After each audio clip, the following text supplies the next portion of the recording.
शालिग्राम शिला से राधा रमन जी प्रकट हुए जी। हम मूर्ति सेवा हमारे मंदिर में राधा रानी की नहीं है। 500 साल पहले गोपाल भट्ट गोस्वामी जी ने राधा रमन जी को शालिग्राम शिला में से प्रकट किया था। जो शालिग्राम थे उसमें वो से आज जो हम मूर्ति देखते हैं उसमें परिवर्तित उसमें हो से गए। परिवर्तित हो गए। अंदर की अग्नि जल रही है, वो कंटिन्यूस 500 साल से हमारे मंदिर में जल। पहला चमत्कार तो आप ये दांत का ही देख लीजिए, जो कि आप 100 फोटो खींचेंगे, 100 में आपको 10 में दांत दिखेंगे, 90 में दांत नहीं दिखेंगे। मैं अपनी उंगली, ये जो मेरी उंगली है, मैंने उनके चरणों पे लगाई, वो ऐसा जैसे कि मेरी नब्ज चल रही हो। अच्छा। और मैं उसको हटा लूं तो वो बंद हो जाए, और मैं उनके चरणों में लगाऊं तो ऐसा बस खाली यही पूर्व ऐसा चले जैसे नस फड़कना कहते हैं। हाँ बिल्कुल। निधिवन जो है उसके पास में ही आपका मकान है, आपका निवास में वहाँ महारास होता है। अपनी जीवन में 2 आदमियों को वहां से डेड बॉडी निकलते हुए देखा कि लड्डू गोपाल जी को बास्केट में रख के घूमते हैं। ये करना अपराध।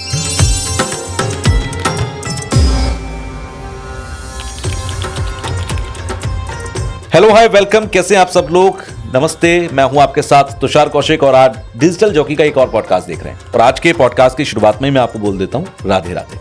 राधे राधे मैं इसलिए बोल रहा हूं क्योंकि आज जिस पर हम बात करेंगे, जिस टॉपिक पर और जिनके साथ हम बात करेंगे वो है वृंदावन से। वृंदावन अगर आप कभी गए होंगे तो आपने कई मंदिर गए होंगे, आप बांके बिहारी के मंदिर गए होंगे। आप राधा रमण कभी गए हैं क्या? अगर गए हैं तो, और नहीं गए हैं तो आज का पॉडकास्ट आपको सुनना जरूरी है, क्योंकि मेरे साथ राधा रमण जी मंदिर के जो गोस्वामी जी हैं, पद्मलोचन जी, वो मेरे साथ मौजूद हैं। तो आचार्य पद्मलोचन जी मेरे साथ हैं। सर, स्वागत है आपका। आज आप हमारे स्टूडियो में पधारे हैं नोएडा में, तो इसके लिए बहुत बहुत धन्यवाद सबसे पहले तो। दूसरा, शुरुआत हम, क्योंकि राधा रमण से आप हैं तो आपसे बेहतर तो कोई बता ही नहीं सकता राधा रमण जी के बारे में। मुझे एक चीज, छोटा सा मेरा एक सवाल है, जो एक जिज्ञासा है बेसिकली। जिज्ञासा ये है कि राधा रमण जी के मंदिर में एक मूर्ति छोटी सी है जिसे हम राधा रमण जी के रूप में पूजते हैं या मानते हैं। फिर राधा रमण क्यों कहते हैं? राधा रमण क्यों नाम है उनका? राधा रमन, श्री कृष्ण में ही राधा जी का रमण हो रहा है। अच्छा। कृष्ण जी ही राधा जी में रमण कर रहे हैं। और वृंदावन के हर मंदिर के आगे आप देखेगा कि राधा शब्द पहले ही आया है। राधा गोविंद देव जी, राधा गोपीनाथ जी, राधा रमन जी। तो जितने भी हैं मंदिर, उनमें राधा जो है, शब्द जो है वो पहले ही आया है। और राधा का जप करने से कृष्ण बहुत जल्दी प्रसन्न होती हैं, बहुत जल्दी अपना बना लेती हैं। राधा रमन जी के मंदिर में शालिग्राम शिला से राधा रमन जी प्रकट हुए। राधा रमन जी के बगल में एक, आपने देखा होगा, एक प्रिया जी की हमारी गद्दी है। हम नाम सेवा करते हैं राधा रानी की। हम मूर्ति सेवा हमारे मंदिर में राधा रानी की नहीं है। अच्छा। हम नाम सेवा करते हैं, क्योंकि नाम में और नामी में कोई अंतर नहीं है। इसलिए हम उस नाम को पूजते हैं। और वो जो हमारी राधा रानी है, वो श्री कृष्ण का ही, राधा रमन जी का ही दर्शन कर रही हैं। राधा रमन जी को ही वो निहार रही हैं। आपने कभी जाके दर्शन किए हो तो आप हमारी राधा रानी के दर्शन करिएगा। राधा रमन जी स्वयं जो है वो राधा रानी में रमण हो गए, तो इसलिए दोनों का एक ही स्वरूप है, राधा रमन जी। अच्छा। राधा और श्री कृष्ण दोनों ही राधा रमन जी हैं। आज से करीब 500 साल पहले गोपाल भट्ट गोस्वामी जी ने राधा रमन जी को शालिग्राम शिला में से प्रकट किया था। अच्छा। गोपाल भट्ट जी साउथ के थे। वहाँ पर आपने चैतन्य महाप्रभु ने 4 महीने चातुर्मास में उनके यहाँ निवास किया। चैतन्य महाप्रभु से गोपाल भट्ट जी अति प्रसन्न हुए। उन्होंने कहा, अपने माता पिता के अंतर्ध्यान होने के बाद तुम वृंदावन जाना, तुम्हारी सारी मनोकामनाएं पूर्ण होंगी। तो गोपाल भट्ट जी बालक थे उस समय, उन्होंने महाप्रभु की सेवा की। लेकिन उनके माता पिता जब अंतर्ध्यान हो गए तब वो वृंदावन आए। गंडकी नदी जो नेपाल में स्थित है, वहाँ से होते हुए वो वृंदावन आए। तो गंडकी नदी में शालिग्राम शिलाएं पाई जाती हैं आज भी। तो वो शालिग्राम शिला जो है, वो जब उन्होंने सूर्य भगवान को जल देने के लिए जल हाथ में लिया, तो उनके हाथ में कुछ शिलाएं आ गई, जो कि उन्होंने किनारे रख दी। फिर दोबारा जल लिया तो दोबारा शिला आ गई, वो भी उन्होंने किनारे रख दी। फिर उन्होंने सूर्य नारायण को जल देकर और उन शालिग्राम शिलाओं को लेकर वो वृंदावन आ गए। वृंदावन आने के बाद उन शालिग्राम शिलाओं की वो पूजा करने लगे। पहले वृंदावन का स्वरूप वो नहीं था जो आजकल है। वृंदावन एक तुलसी का वन हुआ करता था। अच्छा। और बहुत ही प्राकृतिक वहाँ का वातावरण, जी। कच्ची रोड, सड़कें, परिक्रमा, बहुत ही अद्भुत जो है वो मोरों की आवाज़, तोतों की आवाज़, चिड़ियाओं के चहकाने की आवाज़, ये उस समय आती थी। उन्होंने सेवा करते करते वो एक वृक्ष है उस पर राधारमन जी की एक बास्केट थी, पहले मंदिर तो था नहीं, एक बास्केट थी, वो पूजा करती और उसको एक वृक्ष पे टांग देते थे। तो एक दिन एक भक्त आया जो कि हर मंदिर में पोशाक और ऑर्नामेंट्स, जेवर जो है वो मंदिरों में दे रहा था। तो जब वो राधारमन मंदिर आया तो उन्होंने कहा कि अरे ये तो शालिग्राम शिला है, ये तो कोई मूर्ति साकार तो है नहीं, अगर मैं इनको जेवर और पोशाक दूंगा तो ये कैसे धारण कर पाएंगे। सही बात है। तो गोपाल भट्ट गोस्वामी उस दिन बहुत ही वेदना में हुए कि प्रभु मैं तो गोविंद, गोपीनाथ, मदन मोहन की तीनों का श्रृंगार करता हूँ, आज अगर आप भी साकार रूप में प्रकट होते तो मैं आपका भी श्रृंगार करता। तो इस वेदना से वो इतने ज्यादा भावुक हुए कि नरसिंह चतुर्दशी के दूसरे दिन, जो जेठ मास में, वैशाख मास में नरसिंह चतुर्दशी आती है, नरसिंह भगवान का जन्मदिन आता है, क्योंकि नरसिंह भगवान खंबे में से प्रकट हुए थे। हाँ, बिल्कुल। भक्त के उद्धार के लिए वो खंबे में से प्रकट हुए थे। खंबे में से प्रकट हुए तो उन्होंने कहा कि प्रभु जब नरसिंह भगवान खंबे में से प्रकट हो सकते हैं तो आप क्यों नहीं शालिग्राम में से प्रकट हो सकती हैं। ये उनके भाव थे। ये उनके भाव थे जी। तो उन्होंने जो है वो दूसरे दिन शालिग्राम में से राधारमन जी प्रकट हुए। 12 अंगुल की हमारी मूर्ति है जो स्वयं प्रकट है जी।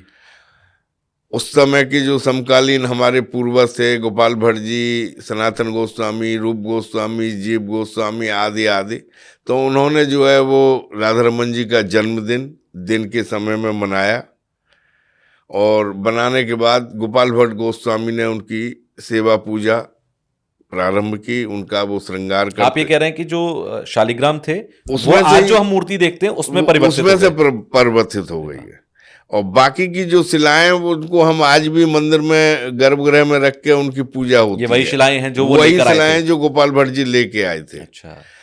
उन्होंने राधारमन जी का अभिषेक किया गया। वो पूर्णिमा के दिन, नरसिंह चतुर्दशी के दूसरे दिन पूर्णिमा थी, पूर्णिमा के दिन प्रकट हुए। उन्होंने राधारमन जी का अभिषेक किया।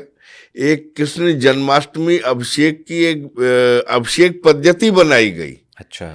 हमारे गोपाल भट्ट जी के द्वारा उसी पद्धति के अनुसार जो है वो राधारमन जी का अभिषेक किया गया। अच्छा। जो कि आज भी मनाया जाता है कृष्ण जन्माष्टमी पर और राधारमन जी के प्राकटोत्सव के दिन। हजारों मन दूध का अभिषेक होता है। दूध, दही और घी, मधु, शक्कर, 54 प्रकार की जड़ी बूटियाँ, इन सब से जो है वो अभिषेक हमारा प्रतिवर्ष मनाया जाता है।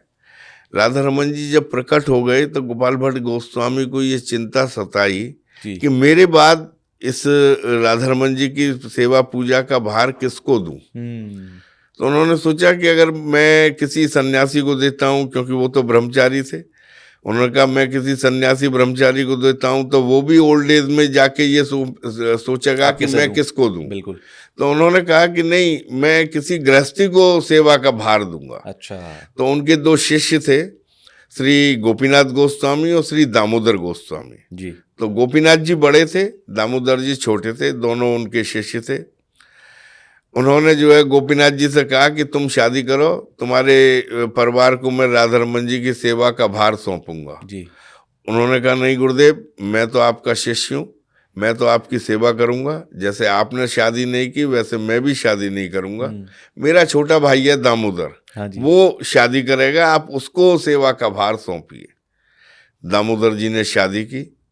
आज जो हमारा परिवार है, जो हमारे फर्स्ट 4 फादर हैं, वो श्री दामोदर गोस्वामी। अच्छा, वहां से ये गोस्वामी जी की जो एक वंशावली चली आ रही है। वंशावली चली आ रही है। चैतन्य महाप्रभु के शिष्य गोपाल भट्ट गोस्वामी, जी। गोपाल भट्ट गोस्वामी के शिष्य दामोदर गोस्वामी, जी। और ये दामोदर गोस्वामी का सारा परिवार है। अच्छा। जो करीब 22-25 जनरेशन हमारी हो चुकी हैं। 25 पीढ़ियों से ये चल हाँ, ये चलता आ रहा है। ओके। जो दामोदर गोस्वामी का जिन्होंने शादी की थी, उनके 3 पुत्र हुए। ओके। पहला पुत्र बड़ा, फिर बीच का, फिर छोटा। तो जो बड़ा पुत्र था उसके 5 पुत्र थे। तो उस समय इन्होंने सेवा का बंटवारा कर लिया, यानी कि 3 भाई थे, तो बड़े भाई के 5 लड़के थे, एक दूसरा चाचा, एक तीसरा चाचा। इन्होंने सेवा का बंटवारा कर लिया। तो जो बड़ा भाई था उसने कहा मेरी सेवा 1.5 साल की है, मेरे 5 पुत्र हैं, इसलिए मेरी सेवा 1.5 साल की है। तो उन्होंने, छोटे भाइयों ने कहा ठीक है। तो 1.5 साल की बड़े भाई की हो गई, 6 महीने की एक चाचा की हो गई, 6 महीने की एक चाचा की हो गई। आप समझ रहे हैं ना? बिल्कुल। जो 5 भाई थे, बड़े लड़के के जिसके 5 पुत्र थे, वो जो 5 भाई थे, 100-150 साल पहले एक परिवार जो है वो खत्म हो गया। खत्म हो गया का मतलब कोई जेंट्स, कोई लड़का उनके परिवार में नहीं बचा। अच्छा। तो जब लड़का नहीं होता है तो सेवा नियरेस्ट ब्लड को चली जाती है। अच्छा। तो जब वो 1.5 साल में पहले 5 भाई थे, फिर एक का परिवार खत्म हो गया, तो 1.5 साल में 4 हो गए जी। अभी 150 साल पहले एक परिवार और खत्म हो गया जी। तो 1.5 साल में 3 हो गए, यानी कि पहले 1.5 साल में 5 थे, फिर 1.5 साल में 4 हुए, अब 1.5 साल में 3 हो गए, यानी कि 6-6 महीने के तीनों ये हो गए। एक चाचा का परिवार, एक दूसरे चाचा का परिवार। तो इस समय 3 भतीजों का परिवार है और 2 चाचाओं का परिवार है। अच्छा। लगभग हर एक परिवार को 20-20, 25-25 जनरेशन हो गई हैं। और राधा रमन जी के मंदिर में कोई बाहर की चीज भोग नहीं लगती है। कुछ चीजें प्रतिबंधित हैं जो कि भोग नहीं लगती हैं, जैसे कि आलू है, टमाटर है, गाजर है। अच्छा, इसका भोग नहीं लगता? ये भोग नहीं लगता है। गोभी है, लाल मिर्च है, हरी मिर्च है, आलू, गोभी, ये सब तो व्रत में भी खाते हैं हम लोग। नहीं, व्रत में खाते हैं, लेकिन उस समय ये सब चीजें बाहर से होगा आती थी, इंडिया में उपलब्ध नहीं थी। और आलू जमीन के नीचे है, कोई तामसिक प्रवृत्ति है किसी का लाल रंग है जी। तो इस वजह से ये मंदिर में प्रयोग नहीं होती है। आज भी लगाते हैं फिर आप लोग? नहीं, हम लोग मतलब रॉक सॉल्ट लगता है जी, टाटा का नमक नहीं लगता है जी, ब्लैक पेपर यूज होता है, जीरा यूज होता है, धनिया यूज होता है, खटाई होती है, और लाल मिर्च नहीं, हरी मिर्च नहीं, गाजर नहीं, तरबूज नहीं, गोभी नहीं, कोई बाहर की सामग्री भोग नहीं लगती है। सुबह का जो प्रसाद बनाया जाता है जी, जैसे कि दाल, चावल, कढ़ी, खीर, फुलके, ये गोस्वामी लोग ही बनाएंगे, कोई बाहर का आदमी नहीं बनाएगा। हम लोग ही बनाएंगे, चाहे हमारे पिताजी हो, चाहे हमारा भाई हो, चाहे हमारा बेटा हो, चाहे हमारा भतीजा हो, यही जो है सुबह का प्रसाद बनाएंगे। स्टील का प्रवेश मंदिर में नहीं है। तावा, पीतल, कांसा, लोहा, लकड़ी, सोना, चांदी, इसके बर्तन आप मंदिर में ले जा सकते हैं, लेकिन आप स्टील का कोई भी बर्तन जो है मंदिर में नहीं जाएगा जी।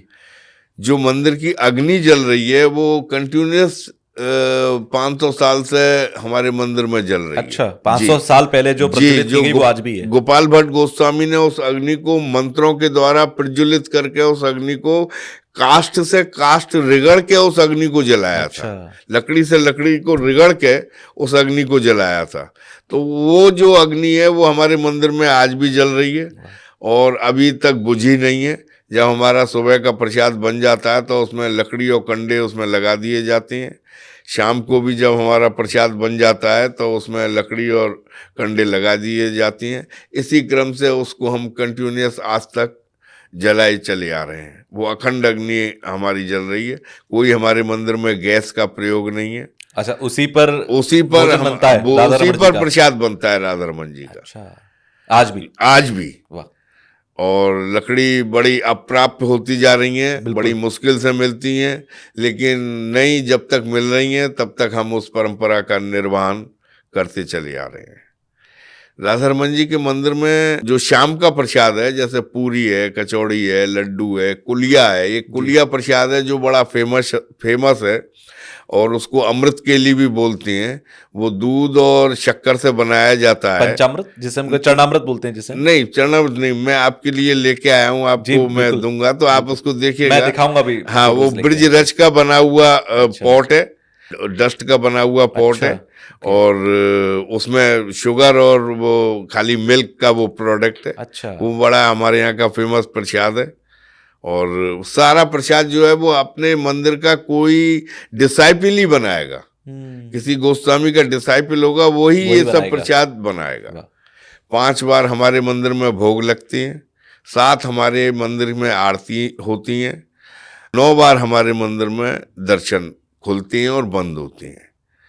और हमारे मंदिर जैसी परंपरा वृंदावन के किसी अन्य मंदिर में नहीं आपको देखने को मिलेगी, जो कि हमारे मंदिर में आज भी हम उनका पालन करते चले आ रहे हैं। अब जैसे आजकल खिचड़ी भोग लग रही है, तो जाड़े के दिन में खिचड़ी भोग लगती है, तो 1 महीने राधा रमन जी को खिचड़ी अर्पित की जाएगी। लेकिन खिचड़ी का नियम है ये कि जिस दिन से खिचड़ी भोग लगेगी उस दिन से ठाकुर जी कोई ऊनी वस्त्र जरूर पहनेंगे और उनके सामने जलती हुई अंगीठी जरूर रखी जाएगी। ये सर्दी के आने का प्रतीक है। हाँ, ये सर्दी के आने का प्रतीक है। राधा रमन जी और प्रिया जी जो है वो भोग लगा रही हैं, लेकिन जलती हुई अंगीठी भी रखी हुई है, और वो कुछ न कुछ ऊनी जो है जरूर उनको धारण होगा। तो अब जो हमारे यहाँ की मर्यादाएं हैं, जो परंपराएं हैं, उनका हम आज तक 480 साल से 500 साल से पालन करते चले आ रहे हैं। और सेवा का क्रम तो ये है कि जब 5 परिवार हैं, 3 भतीजों का, 2 चाचाओं का, तो 6-6 महीने के सबके परिवार डिवाइड हुए हैं। हर गोस्वामी की सेवा 2.5 साल में मंदिर में आती है जी। और सबसे बड़ी हमारी ठाकुर जी की खासियत क्या है कि आपको उनके कभी तो दांत के दर्शन होंगे। मैं इसी पॉइंट पर आने वाला था। कभी ये मैंने सुना है काफी। हाँ, कभी उनको आप 1 घंटे पहले फोटो खींचेंगे, उसमें दांत के दर्शन नहीं होंगे, और 1 घंटे बाद फोटो खींचेंगे तो उसमें उनकी दंतावली आपको दिखेगी। आप तो सेवा करते हैं, तो आपने तो बहुत कुछ वहां पर महसूस किया होगा। नहीं, दिखना या ना दिखना ये तो एक मतलब बहुत दूर से खड़ा व्यक्ति देख पा रहा है या नहीं देख पा रहा है। आप तो सेवा करते हैं, नहीं, ठीक है, आप तो उनको स्नान कराते हैं, आप तो उनके साथ रहते हैं उस समय में, तो क्या कुछ महसूस होता है फिर आपको? नहीं, मतलब चमत्कार आपके साथ भी कई बार नहीं, बिल्कुल चमत्कार। पहला चमत्कार तो आप ये दांत का ही देख लीजिए। हाँ। जो कि आप 100 फोटो खींचेंगे, 100 में आपको 10 में दांत दिखेंगे, 90 में दांत नहीं दिखेंगे। 1 घंटे पहले आपको दांत दिखेंगे, 1 घंटे बाद आपको नहीं दिखेंगे। अच्छा, मैं तो सोच रहा हूँ शालिग्राम के पत्थर से वो बने, तो सफेद रंग के दांत कैसे दिख जाते हैं? नहीं, सफेद ये भी एक वो है उनका। हाँ। कि कभी ऐसा लगता है कि कम नहीं है। हाँ, चमत्कार से कम नहीं है। ऐसा लगता है जैसे दूध भोग लगाया है या खीर भोग लगाया है, तो उसका कोई दाना उनके होठ पे रखा हुआ है। और मैं तो आपको ये बताता हूँ कि एक बार राधा रमन जी की मंदिर का मैं सेक्रेटरी था जी। मैं करीब 9 साल राधा रमन जी का मंदिर के सेक्रेटरीशिप की मैंने सेवा की है जी। तो जन्माष्टमी पर एक गोस्वामी की सेवा थी, वो वृंदावन में मौजूद नहीं थे, वो बॉम्बे थे, उनको कुछ प्रॉब्लम थी, तो उन्होंने मंदिर कमेटी को पत्र लिख दिया कि मेरी जो सेवा है वो पद्मलोचन जी, वो मंदिर पंचायत करेगी, कमेटी करेगी जी। तो कमेटी में मैं क्योंकि सेक्रेटरी था, तो वो दायित्व मेरा था कि जन्माष्टमी का अभिषेक वगैरह सारी व्यवस्था कमेटी को करनी है। तो उस साल ऐसा हुआ कि आपने देखा होगा जब हमारे यहाँ अभिषेक होता है तो कोई गोस्वामी उनको पकड़ के पीछे बैठता है। हाँ, राधा रमन जी को। तो उसका ये भाव है कि एक यशोदा मैया की तरह से जो है वो एक माँ जो है वो अपने बालक को पकड़ के बैठी है, जरा से बालक को, और उसको हम स्नान करा रहे हैं ताकि वो गिर न पड़े।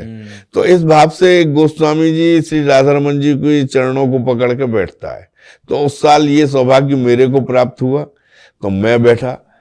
तो आप ये समझिए करीब 3-4 घंटे वो अभिषेक चलता है जी। दूध का, दही का, सबका 54 प्रकार की जड़ी बूटियां रहती हैं, तो वो 3-4 घंटे चलता है अभिषेक। तो मैं अपनी उंगली, ये जो मेरी उंगली है, मैंने उनके चरणों पे लगाई, तो ऐसा ये उंगली का जो ये ऊपर का जो उसका हिस्सा है, पूर्वा है, जी। वो ऐसा जैसे कि मेरी नब्ज चल रही हो, अच्छा। और मैं उसको हटा लूं तो वो बंद हो जाए, और मैं उनके चरणों में लगाऊं तो ऐसा बस खाली यही पूर्वा ऐसा चले जैसे नस फड़कना कहते हैं हाँ जिसको। बिल्कुल, और मैं हटा लूं तो वो बंद हो जाए, मैं लगाऊं। 3-4 घंटे तक मैं इस कार्यक्रम को करता रहा, आजमाता रहा, लेकिन वो धड़कना जो है वो बंद नहीं हुआ। तो एक तो मेरे को ये बड़ा एहसास हुआ और बड़ी खुशी हुई कि राधा रमन जी ने मुझको ये एहसास दिलाने का कार्य किया। दूसरा, एक मैंने अपने जो हमारे यहाँ के अब दिवंगत गोस्वामी थे, जो कि काफी करीब 100-110 साल की उम्र में उन्होंने शरीर उनका शांत हुआ था, तो उनके मुख से मैंने ये सुना था करीब 250-300 साल पहले वृंदावन में एक जगह टटिया स्थान, अच्छा, आपने परिक्रमा मार्ग के पास में ही एक स्थान है टटिया स्थान, वहाँ के करीब 300 साल पहले जो वहाँ के महंत जी रहे होंगे, जो कि वहाँ महंत होंगे, वहाँ क्या होता है कि जो उस जगह का महंत बन जाता है तो वो उस परिधि से बाहर नहीं निकलता है। आजीवन वो उसी मंदिर में, उसी परिधि में, उसी पर एरिया में ही वो वहीं वास करेगा। चाहे उस जगह आज भी लाइट नहीं है, कोई बिजली नहीं है, कोई एसी नहीं है, कोई इन्वर्टर नहीं है, और मतलब सारे काम जो है वो उसमें नेचुरल उसमें ही हो रहे हैं, कोई कलयुग का वहाँ प्रवेश नहीं है। तो जो वहाँ के महंती जी थे, वो महंती जी को रात में स्वप्न दिया राधा रमन जी ने, आज से 250-300 साल पहले, कि मैं प्यासा हूँ, मुझे प्यास लग रही है।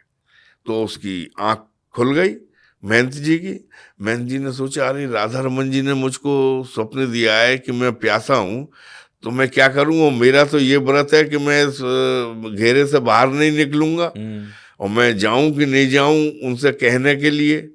लेकिन नहीं, वो बेचारा उसने अपना व्रत तोड़ा, और वो रात में आके उसने हमारे यहाँ के जो तत्कालीन गोस्वामी जी रहे होंगे, उनसे ये निवेदन किया कि भाई महाराज जी, मुझको तो राधा रमन जी ने अभी स्वप्न दिया है कि वो प्यासी हैं, मैंने उन्हें अपने करुए से जल पिलाया है। अच्छा। तो ये कह के वो आदमी, महंत जी अपने उसमें चले गए आश्रम में। लेकिन यहाँ हमारे गोस्वामियों ने एक मीटिंग की, उन्होंने कि नहीं, एक बड़ी सिद्ध जगह से आदमी जो है वो यहाँ खबर देने आया है, उसको भी ये पता है कि आजीवन उसे इस पर्दी में से बाहर नहीं निकलना है, लेकिन उसके बावजूद भी वो ये कहने के लिए आया है कि राधा रमन जी प्यासी हैं, उन्होंने मुझसे पानी मांगा, मैंने उन्हें पानी दिया है, तो जरूर कोई ना कोई बात है। तो उन्होंने मंदिर के रात का जो पुजारी रहता है उसको बुलाया, उससे पूछा कि भाई तुमने, हमारे क्या होता है कि दोपहर में और रात्रि में ठाकुर जी के पलंग के पास जो है एक चांदी के बर्तन में जल भर के और एक पान के 2 बीड़े ये उनके बगल में रखे जाती हैं, दोपहर में भी और शाम को भी, और ये जल बदला जाता है। सुबह दोपहर का जल दूसरा बदल दिया जाता है, रात्रि में भी उसको घेर के दूसरा जल बदल दिया जाता है। तो उससे ये पूछी कि तेने रात्रि में वो करुआ भरा कि नहीं भरा, तो वो पुजारी बड़ा कंफ्यूज हो गया, उन्होंने कहा कि नहीं, पता नहीं, भरा है, ध्यान नहीं है। तो ये सब वो करने लगा। उन्होंने कि चलो कोई बात नहीं, भूल हो सकती है, तो चलो मंदिर को खोल के देखते हैं, जैसे 4-4:30 बजे मंगला आरती होती है, तो जरा पहले खोल के देखते हैं क्या बात है। तो वहाँ खोल के देखा तो उस पात्र में ठाकुर जी के में जल नहीं था।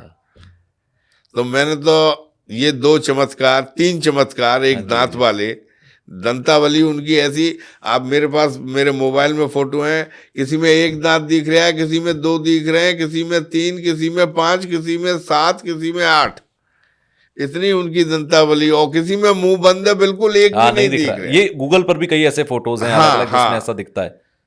अच्छा, आपने कहा कि नियमों में है, वो सारी चीजें नियमबद्ध तरीके से हैं कि ऐसे करना है और इस पद्धति से, इस परंपरा से चलना है। छोटा सा सवाल यहां पर आता है जी। कहते हैं कि भगत के वश में है भगवान, कहते हैं कि शबरी ने कोई नियम पालन नहीं किया, भाव शुद्ध था, ठीक है, राम को आना पड़ा। तो क्या नियमों में शक्ति होती है कि प्रभु वहां आते हैं या फिर वहां किसी को मिलते हैं, या भाव शुद्ध है तो नियम हो या ना आपको प्रभु मिल जाएगा, श्याम मिल जाएगा? नहीं, भाव तो प्रधान है, भाव तो आपका शुद्ध होना ही चाहिए, और उस शुद्ध भाव के साथ साथ आपका कर्म भी, नियम भी होना चाहिए। जब आपका भाव शुद्ध होगा तो आपका वैसा ही नियम बन जाएगा। द्रौपदी ने की रक्षा की भगवान कृष्ण ने, उसका भाव था भगवान से सहायता लेने का। भगवान, उसने वो कर्म किया, भगवान तक उसकी करुणा पहुंची, भगवान ने उसकी मदद की। गज और ग्रहा में की जो लड़ाई हुई थी, जब मगर का पैर जो है वो हाथी का पैर पकड़ लिया था, तो हाथी ने जो है वो पुकार की, तो उसकी गर्दन मगर की उड़ी कि नहीं उड़ी? बिल्कुल। तो भाव प्रधान है कि नहीं? बिल्कुल। कर्म तो अपने आप प्रधान हुआ, लेकिन भाव जरूरी है। आप ये देखिए कि भगवान कृष्ण ने हिरण्यकश्यप, नरसिंह भगवान का अवतार लिया, तो हिरण्यकश्यप ने जब उसको होली पे जलाने के लिए उसको बैठा दिया, लेकिन वो तब भी नहीं जला, तो भगवान ने उसकी मदद की कि नहीं? और आज का युग तो आप ऐसा युग है कि बिना हर नाम के आप जी नहीं सकते हैं। अगर आपने भजन और कर्म भाव आपके अंदर नहीं है, तो आपको भगवान में बड़ी कठिन होगी मैं पाने में, क्योंकि चारों तरफ से माया ने आपको घेर रखा है। चारों तरफ से आप माया से घिरे हुए हैं। तभी तो कहते हैं कि माया देख मायापति रोए। मैंने सुना है ऐसा। नहीं, बिल्कुल सही सुना है आपने। अच्छा, मैं थोड़ा सा वृंदावन पे बात करते हैं हम लोग। वृंदावन के विषय में कहा जाता है कि एक अलग ही वो जगह है, जैसे मथुरा है, ठीक है, मथुरा लोग इतने नहीं जाते, वृंदावन सबसे ज्यादा जाते हैं, ठीक है। अब तो जब से कनेक्टिविटी बहुत अच्छी हुई, यमुना एक्सप्रेसवे बना और आगरा से कनेक्ट हुआ दिल्ली, तब से ये है कि भाई आगरा जाने वाला वृंदावन मुड़ जाता है, और इतना अच्छा रास्ता भी वहां पर है। तो वृंदावन का ऐसा क्या महत्व है कि लोग खींचे चले जाते हैं? आकर्षण कहां से आया? नहीं, वृंदावन में जो बात है, जो फीलिंग है जी, वो कहीं भी नहीं है। कहीं का मतलब आप मथुरा नहीं, पूरे विश्व में वैसी फीलिंग नहीं है जैसी फीलिंग वृंदावन में है। श्री कृष्ण के जमाने की तीन ही चीज आज मौजूद है जी। ब्रज रज। ऐसा आदमी मैंने देखा है जो कि आगरा से दिल्ली जा रहा है और दिल्ली से आगरा जा रहा है, तो आप जो है वो पहले वृंदावन पड़ेगा, तो वहां रुक के वो दंडवत प्रणाम करेगा राधा रानी को, श्री कृष्ण को। तीन चीज आज भी शेष है, ब्रज रज, जमुना महारानी और गोवर्धन पर्वत। और आप अगर कभी वृंदावन जाएं तो पहले आप रज को प्रणाम करें, आप जमुना जी का स्नान करें, आप गोवर्धन की परिक्रमा दें, आप गोवर्धन के दर्शन करें, अभिषेक करें। ये तीन चीज कृष्णकालीन आज भी मौजूद हैं। यही इस बात का प्रमाण है कि ये ब्रज है और ये वृंदावन है और ये मथुरा है। वृंदावन जो एक बार आ गया वो वृंदावन बार बार आना चाहेगा। जो वृंदावन से चला गया वो भी बेचारा वृंदावन के लिए तड़पेगा और तड़पता है जी। और वो दोबारा आने की कोशिश करता है और वो वृंदावन आता है। आज इस मतलब पहले वृंदावन बड़ा छोटा हुआ करता था, एक 4-5 किलोमीटर के दायरे में ही सारा वृंदावन समटा हुआ था। लेकिन आज जो वृंदावन है आप समझिए कि कम से कम 20-20 किलोमीटर चारों तरफ वृंदावन फैला हुआ है। सरकार ने भी वहां बड़ी डेवलपमेंट की योजनाएं अच्छी लाई हैं, लेकिन भीड़ इतनी होती है वृंदावन में कि उसको एक मैनेज करना भी बहुत कठिन काम है, क्योंकि बाहर की सड़कें चौड़ी हो गई तो क्या है, अपनी कुंज गलियां, अपनी जो रास्ते हैं वो तो सकरे ही हैं। और भीड़ बहुत ज्यादा बढ़ना शुरू हो गया। बहुत बिल्कुल, बांके बिहारी मंदिर आप देख लीजिए, बहुत ज्यादा भीड़ की समस्या रहती है, बहुत ज्यादा भीड़ की समस्या। वहां तो कॉरिडोर बनना भी प्रस्तावित है, देखिए कब बनेगा। लेकिन वृंदावन में इस समय जो भीड़ मथुरा कहीं नहीं होती है। आप वृंदावन को कहिए यूपी का बॉम्बे, यहाँ ऑल ओवर वर्ल्ड का आदमी आता है, देश के सारे प्रांतों का आदमी आता है, प्लस विदेश का आदमी आता है, और सिर्फ कृष्ण भक्ति के लिए, कृष्ण प्रेम के लिए, मंदिरों के दर्शन के लिए और वृंदावन की परिक्रमा के लिए, इस रज को अपने माथे में लगाने के लिए वो जरूर आता है। और अब तो इस समय क्लाइमैक्स पे भीड़ चल रही है, और सरकार जो है डेवलपमेंट भी इस प्रकार का कर रही है ताकि सारी भीड़ जो है वो वृंदावन में उसका मन लग सके, उसको दर्शन हो सके, अच्छा भोजन की व्यवस्था अच्छी हो सके, रहने की व्यवस्था अच्छी हो सके। अब देखिए कितने बड़े बड़े होटल जो है वो वृंदावन पहुंच गए। अच्छा, जैसे मथुरा में कहते हैं भगवान कृष्ण का जन्म हुआ, बरसाना में कहते हैं राधा रानी का हुआ, फिर गोकुल की भी अपनी एक कहानी। वृंदावन की कहानी क्या है? वृंदावन श्री कृष्ण की क्रीड़ा स्थली है। अच्छा वृंदावन में श्री कृष्ण ने रासलीलाएं की गोपियों के साथ। अच्छा। गोपियों के साथ जो है वो भिन्न भिन्न प्रकार की रासलीलाएं की, गौएं चराई जी। और 11 वर्ष तक श्री कृष्ण इस ब्रिज में रहे, और 11 वर्ष तक उन्होंने तमाम लीलाएं जो हैं वो ब्रिज में, जितनी भी ब्रिज की लीलाएं सब 11 वर्ष की उम्र तक की थी उम्र तक की। और फिर उसके बाद वो यहाँ से द्वारका चले गए, वहां फिर द्वारकाधीश बन गए। अच्छा, राधा नाम और कृष्ण नाम क्या जपने से पहले मिल जाएगा श्याम? राधा जपने से ही पहले, क्योंकि श्री कृष्ण राधा रानी से की शक्ति है। श्री कृष्ण की शक्ति कौन है? राधा रानी है। अच्छा। तो राधा रानी को अगर आप खुश करेंगे तो श्री कृष्ण जल्दी खुश होंगे। अच्छा। आप वृंदावन के किसी मंदिर को देख लीजिए, उसमें राधा, हर जगह राधा लिखा हुआ है। किसी जगह राधा रानी की सेवा मूर्ति रूप में हो रही है, किसी जगह राधा रानी की सेवा गद्दी रूप में हो रही है, नाम रूप में हो रही है, लेकिन हर मंदिर में आपको राधा जरूर मिलेगा। और श्री कृष्ण की शक्ति है राधा रानी। तो आप अगर राधा रानी को प्रसन्न करोगे तो श्री कृष्ण जल्दी प्रसन्न होंगे। अच्छा, बांके बिहारी मंदिर जब हम जाते हैं तो हम देखते हैं बार बार पर्दा डाला जाता है और फिर पर्दा हटाया जाता है, ये क्यों करते हैं? ये इसके 2 कारण हैं कि भगवान को नजर न लगे भक्तों की। अच्छा, भगवान ऐसा ना हो कि किसी भक्ति के साथ ही न चल दें। अच्छा, मतलब किस तरह?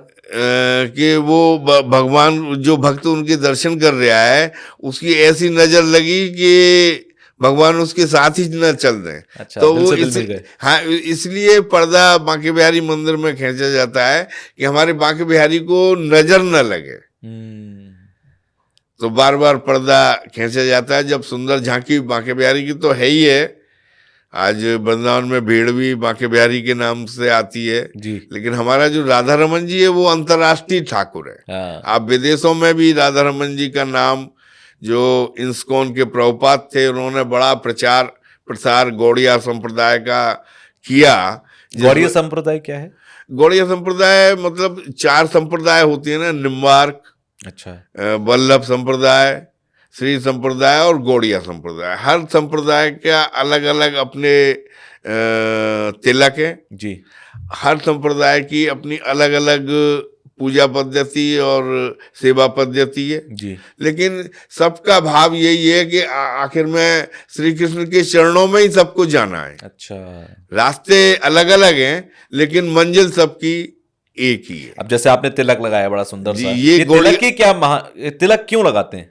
नहीं, देखिए, आप जो है वो कोर्ट में जाएंगे, कचहरी में जाएंगे तो आप काला कोट पहन के जाएंगे। बिल्कुल। आप अगर डॉक्टर बनेंगे, आप जाएंगे तो आप भी सफेद कोट पहन के जाएंगे जी। लेकिन ये क्या है कि ठाकुर जी की जब हम सेवा में जाएंगे, हम पूजा करते हैं, घर में हमारे शालिग्राम जी हैं, हम उनकी पूजा करते हैं जी। तो पूजा करते हैं, ये एक हमारा गणवेश है। अगर हम इस तरह के गणवेश में पूजा नहीं करेंगे तो हमको उतनी संतुष्टि नहीं लगेगी। वैसे तो ये बात नहीं है कि आज के ज़माने में जीन्स में भी संत छुपा हुआ बैठा है और कुर्ता धोती में भी कोई जालिम छुपा हुआ बैठा है। बिल्कुल सही बात है, वो बात नहीं है। लेकिन नहीं, ये एक गणवेश है जो कि हमको भगवान के सामने जाने के लिए ये हमको धारण करना चाहिए। ये अपना गौड़िया संप्रदाय का तिलक है।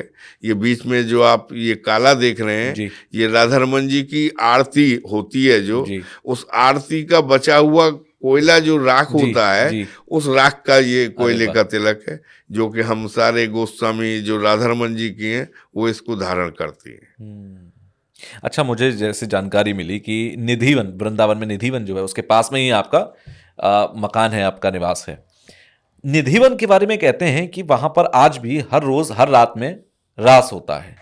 कभी ऐसा आपने महसूस किया कि वहां पर ये सारी चीजें जो कही जाती हैं वो हैं? रंग महल के बारे में कहते हैं जो निधिवन के बीच में है कि वहां पर सुबह सब कुछ बिखरा हुआ मिलता है। तो निधिवन का रहस्य क्या है? क्या सच में ये वहां महारास होता है? नहीं, बांके बिहारी जी की मूर्ति जो प्रकट हुई थी वो निधिवन में से ही हुई थी। अच्छा। हाँ, स्वामी हरदास जी को बांके बिहारी जी को प्रकट किया था वो निधिवन से ही प्रकट किया था। अच्छा। निधिवन में ही जो है वो राधा रानी और श्री कृष्ण के हरदास जी को दर्शन हुए थे जी। निधिवन के सामने ही मेरा घर है, ये भी इसमें भी कोई दो बात नहीं है। निधिवन के ठीक सामने ही मेरा घर है जी।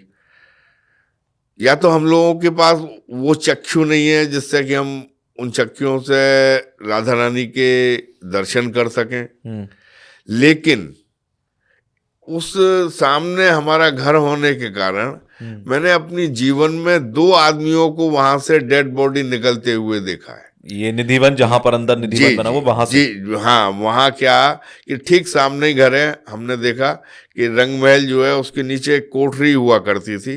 उस कोठरी में किसी ने हल्ला मचाया कि साहब यहाँ तो कोई आदमी मरा हुआ पड़ा है।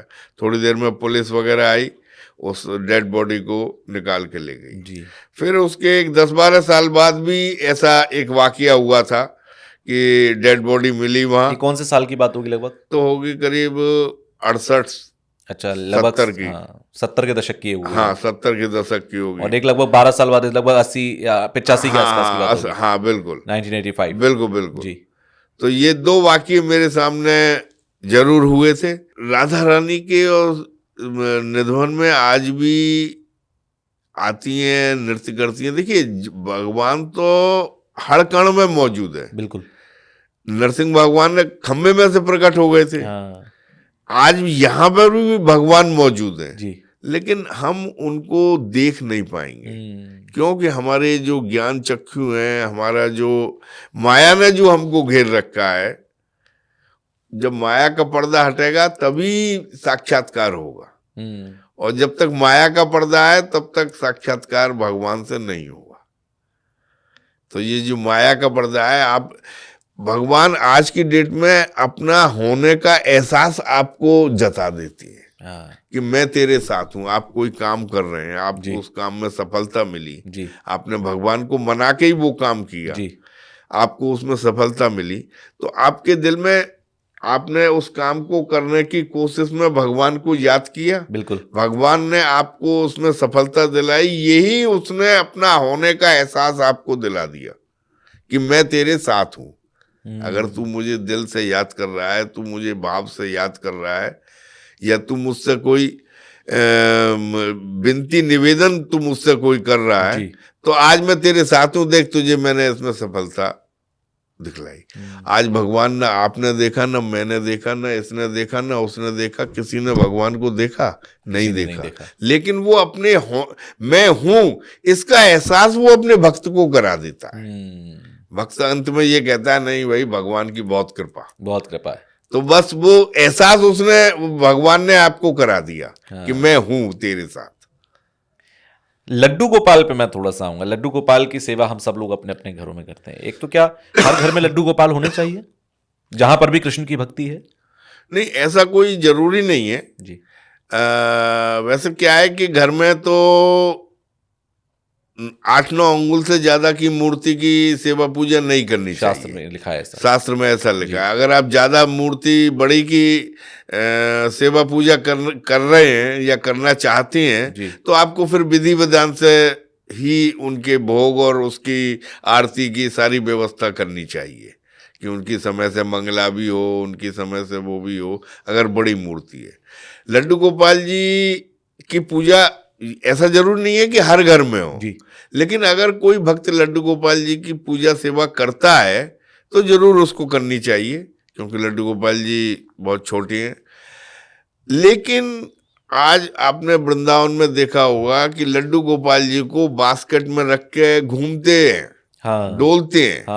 भले ही वो रहने वाले दिल्ली के हैं या नोएडा के हैं या गुड़गांव के हैं, अगर वो वृंदावन विजिट करने के लिए जाएंगे तो लड्डू गोपाल जी की टोकरी अपने साथ ले जाएंगे और बहुत उनको सारे लोग तो अपने ऐसे घुमाने के लिए भी ले जाते हैं कि हाँ चलो लड्डू गोपाल घुमा के लाते उनको हैं। घुमाने के लिए भी ले जाती हैं। जी। शहर में मंदिरों में उनको हाँ, दर्शन हाँ। करा रहे हैं, जहाँ खुद बैठ के खा रहे हैं वहीं वहीं उन्हें झूठा बैठाया। उनको भी खिला रहे हैं। कोई उन्हें प्रसाद मंदिर से मिला, उन्होंने थोड़ा खा लिया, फिर बाकी उस बास्केट में ही रख लिया। ये करना अपराध है, ये करना ढोंग है। आप उनको वृंदावन लाइए। अगर आपके घर में, आप दिल्ली के रहने वाले हैं जी। या आप कहीं के भी रहने वाले जी। हैं, आपके घर में अगर उनकी पूजा आपकी अनुपस्थिति में करने वाला कोई नहीं है, तो आप उनको वृंदावन लाइए। जहां आप रुकिए वहां उनको एक जगह विराजमान करा दीजिए, वहां जी। उनकी पूजा कीजिए, आरती कीजिए, भोग लगाइए और उनका वहीं उनको शयन कराइए। आप घूमने जाएं, अपने खाली हाथ वृंदावन में जाइए, खूब मंदिरों के दर्शन करिए। रात को जब लौट के आप अपने गेस्ट हाउस धर्मशाला में आए तो उनको दूध भोग लगा दीजिए, कुछ फल भोग लगा दीजिए, कुछ ड्राई फ्रूट्स भोग लगा दीजिए। हम भी विदेश जाते हैं, हम भी देश में जाते हैं, हम भी अपने साथ शालिग्राम जी की पूजा करता हूं मैं, जी। हम भी अपने साथ शालिग्राम जी ले जाती हैं, लेकिन हम उनको लेके उस शहर में नहीं घूमती हैं कि हम उस टोकरी में रख के उनको हम उस शहर में हम उठाएंगे, उस जगह नहाएंगे धोएंगे, सबसे पहले हम शालिग्राम जी की सेवा करेंगे, उसके बाद हम कोई दूसरा काम करेंगे। लेकिन वो वहीं विराजमान रहेंगे, जिसके यहाँ जाएंगे, चाहे किसी भक्त का घर हो, चाहे किसी रिलेटिव का घर हो, चाहे होटल का कमरा हो, कुछ भी हो, लेकिन अगर हमारे साथ ठाकुर जी जाएंगे तो हम पहले वहाँ पूजा करेंगे उनकी, उठ के, और उनको वहीं विराजमान रहेंगे और अपने काम करेंगे। उसके बाद हम ये संग लेके आप डोलना, आप झूठी चम्मच से उनको खिला रहे हैं, आप जूते चप्पल पहन के उनको संग चल रहे हैं, आप अभी बाथरूम में से निकल के आए हैं, आपने हाथ भी नहीं धोए हैं, आपने लड्डू गोपाल जी लेके आप, इसका तो मैं बहुत घोर विरोधी हूँ। ये आप मजाक नहीं कर रहे हैं, आपने तो मतलब मजाक बना लिया ठाकुर जी को। अरे आप पूजा करिए, आप भक्ति करिए, देखें आप में कितनी भक्ति है, आप उनको एक जगह रख के करिए। लेकिन ये जो आप लेके घूम रहे हैं, ये हो सकता है कि कुछ दुकानदार भी जब उस शालिग्राम जी को बेचता है ना, तो वो कहता है कि अरे ये कोई तुम्हारा नुकसान थोड़ी करेंगे, ये तो तुमको फायदा ही देंगे, ये तो तुम्हारी रक्षा ही करेंगे, ये कोई भोग जो है जो तुम खाओ वो इनको खिला देना, लेकिन तुम खाओ वो इनको खिला देना, लेकिन मर्यादा से। लेकिन वो जो नियम वाली बात आई जी, भाव तो आपका अच्छा है, लेकिन आप उनको अपना झूठा खिला रहे हैं। झूठा तो इंसान का नहीं खाना चाहता। हाँ, इंसान का नहीं खाना चाहता है। तो ये तो बात सही नहीं हुई ना। तो संग लेके डोलना लड्डू गोपाल जी को, मैं तो उसको बिल्कुल उसका घोर विरोधी हूँ। जी। और मैं तो जो भी मेरे संपर्क में भक्त और लोग आते हैं जी। तो मैं उनको यही सलाह देता हूँ कि नहीं भाई, अगर भक्ति करनी है तो खूब भक्ति करो, लेकिन ये संग लेके आप डोल रहे हैं, झूठे में आपने रख दिया।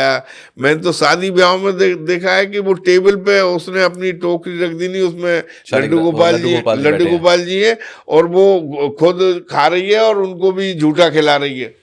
तो मुझे तो देख के अच्छा नहीं लगा ये बात। अच्छा, शालिग्राम जी की आप सेवा करते हैं, आपने बीच में बताया। शालिग्राम जी जिनके घर में हैं या जो रखना चाहते हैं, कोई खास नियम है या फिर भाव शुद्ध होना चाहिए? नहीं, भाव शुद्ध होना चाहिए, कोई नियम नहीं है। आपको उनकी पूजा रोज करनी है। पहला कंपलसरी बात तो ये है कि आपको उनकी पूजा रोज करनी है। आपको जो है जब असौच के दिन होते हैं उन दिन पूजा नहीं करनी है। जैसे कोई बच्चा आपके घर में जन्म लिया या कोई एक्सपायर हो गया 10-12 दिन, तब आपको उनकी पूजा नहीं करनी है। या तो आपके घर में कोई आपका आके कोई मित्र पड़ोसी कोई कर दे, या आप किसी मंदिर में उनको दे आइए कि भाई 10-12 दिन, लेकिन कोई ऐसा नियम नहीं। उनको स्नान कराइए, उनको इत्र लगाइए, उनको चंदन लगाइए, उनको तुलसी अर्पण करिए, उनको फूलमाला अर्पण करिए, उनको धूप आरती करिए, उनकी शंख की आरती करिए, उनकी दीप की आरती करिए, उनको भोग लगाइए जो आप। और शालिग्राम जी की पूजा, उनकी सेवा पुरुष महिला दोनों कर सकते हैं? नहीं, इसमें कोई नियम है? नहीं, इसमें ऐसा नियम तो है कि महिला को मना किया गया है, क्योंकि जनेऊधारी उस पूजा को कर सकता है। अच्छा। लेकिन क्योंकि मैं जो शालिग्राम जी की सेवा करता हूँ, तो मेरा घर में पूजा घर है जी, मैं उनकी सेवा पूजा करता हूँ। लेकिन मेरी माँ भी मेरे साथ रहती थी। मैं किसी आवश्यक कार्य से अगर कभी बाहर चला गया किसी कारण से, किसी काम की वजह से और शालिग्राम जी नहीं ले जा पाया, जी। तो मैं अपनी मदर से कह जाता था कि आप देखो, मेरी मदर भी पूजा करती थी। जी। वो खाली शालिग्राम जी ही नहीं थे, उस जगह राधा मंदिर में और रमन भी जी भी जगह। थे, जी। चैतन्य महाप्रभु भी थे, हमारी गुरु परंपरा भी थी, सारे ही भगवान उस जगह मौजूद थे। तो मैं तो उनसे ये निवेदन करके अपनी माँ से जाता, जैसे आप औरों के चंदन लगाओगे ऐसे ही आप उनके भी लगा शालिग्राम जी के लिए भी लगा देना, जैसे आप औरों की आरती करोगे ऐसे ही वही आरती शालिग्राम जी की कर देना। तो मैं तो इस बात में, चाहे अब आप इसको अच्छा कहिए या कुछ भी समझिए, लेकिन मेरे शालिग्राम जी की पूजा मेरी माँ भी करती थी और आज भी मेरी वाइफ भी करती है, मेरी पुत्रवधू है वो भी करती है। तो मैं तो इमरजेंसी में, जब जहाँ 10 भगवान बैठे हैं जी। वहाँ एक शालिग्राम जी की, क्या आप तिलक नहीं लगाएंगे? क्या आप चंदन नहीं लगाएंगे? आप औरों के लगाएंगे? नहीं भैया, मैं स्त्री हूँ, मैं शालिग्राम जी के कैसे लगाऊंगी? तो हम इसको, मैंने कहीं पढ़ा भी था कि एक शास्त्र में कहीं ऐसा भी लिखा था कि आपातकाले मर्यादा नास्ते, अब वो तो है ही है ना। तो जब आपातकाल हो, जब ऐसी स्थिति हो जाए तो ऐसी फिर मर्यादाओं को भी त्यागा जा सकता है। और बिल्कुल त्यागा जा सकता है। जी। तो मैं तो उसमें अपने घर में अपने शालिग्राम जी की स्त्रियों से भी सेवा कराता हूँ और पहले भी कराई है। अच्छा, एक सवाल मेरा बीच में ये भी आता है कि मैंने कुछ जगहों पर पढ़ा सुना कि मानव सेवा परमो धर्म, कि भाई इंसान की सेवा करो, इंसान के काम आओ, वो सबसे बड़ा धर्म है। अगर वो सबसे बड़ा धर्म है तो मैं अपने घर के अंदर, ये एक जिज्ञासा है मेरा कि मैं अपने घर के अंदर मंदिर बनाऊं, मैं अपने घर में भगवान को बिठाऊं और उनकी सेवा करूं, नियमों का पालन करूं, दूसरी तरफ मैं एक इंसान की सेवा करूं, भरपूर इंसानों के काम आऊं, क्या वो ज्यादा बेहतर होगा? नहीं, इंसान को दोनों ही काम करनी चाहिए। इंसान को भगवान की सेवा भी करनी चाहिए और परोपकार भी करना चाहिए। जी। हमारी एक संस्था है नियम सेवा करके, जी। उसके द्वारा हम गरीबों की मदद करती हैं। जी।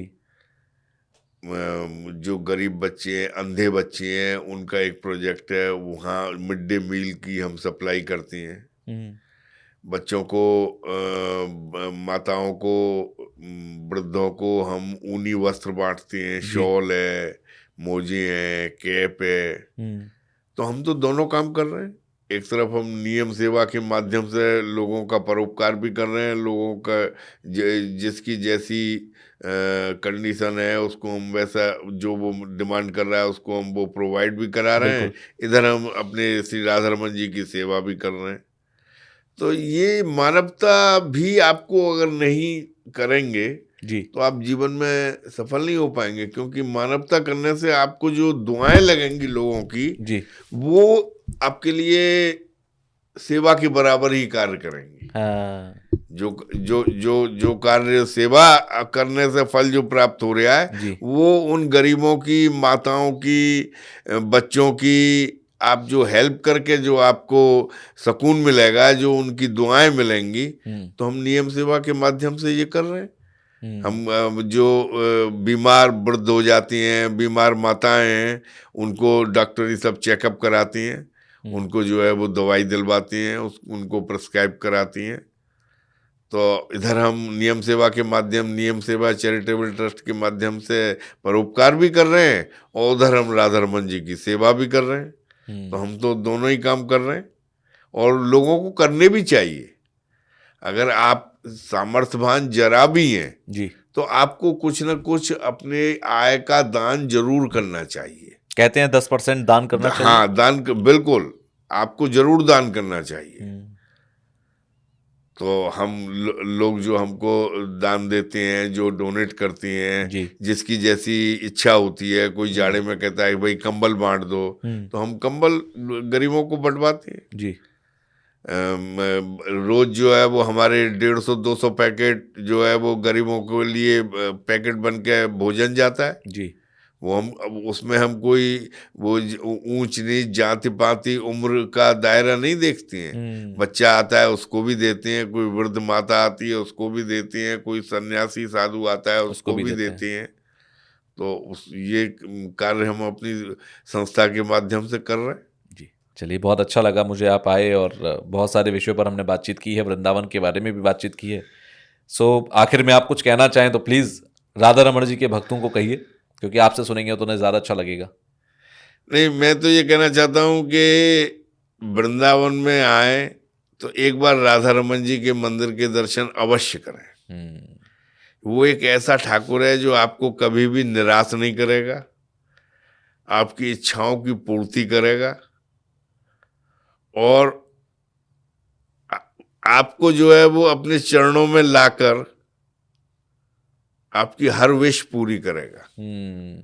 इतना पावरफुल ठाकुर है हमारा राधा रमन जी।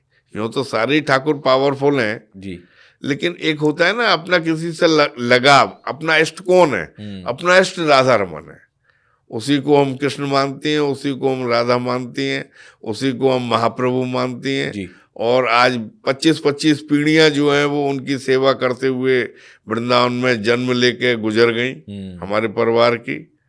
और हम अपने को भाग्यशाली नहीं, परम भाग्यशाली समझते हैं कि हमको उनकी चरण सेवा करने का सौभाग्य प्राप्त हुआ इस जन्म में।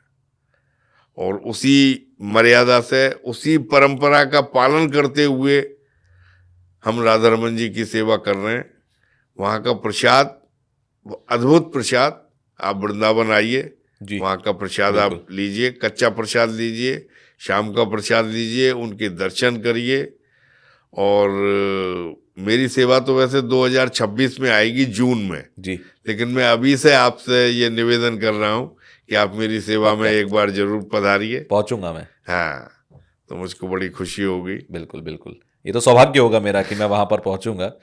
सो आज के लिए बहुत बहुत धन्यवाद कि आप आए स्टूडियो में और आपसे बात बड़ा हुई। अच्छा लगा आपके साथ, जो कि वृंदावन में के विषय में, राधा रमन जी के विषय में सारी जानकारी जो है वो आपके माध्यम से पूरे चैनल को, पूरे भक्तों को जो है वो। मेरी कोशिश भी यही रहती है कि लोगों की जो भ्रांतियां हैं वो दूर हो जाएं और जीवन में कुछ ज़्यादा जानने को मिल जाए, सही चीज़ समझने को मिल जाए, तो उससे बेहतर कुछ हो नहीं सकता। चलिए, राधे राधे। राधे राधे।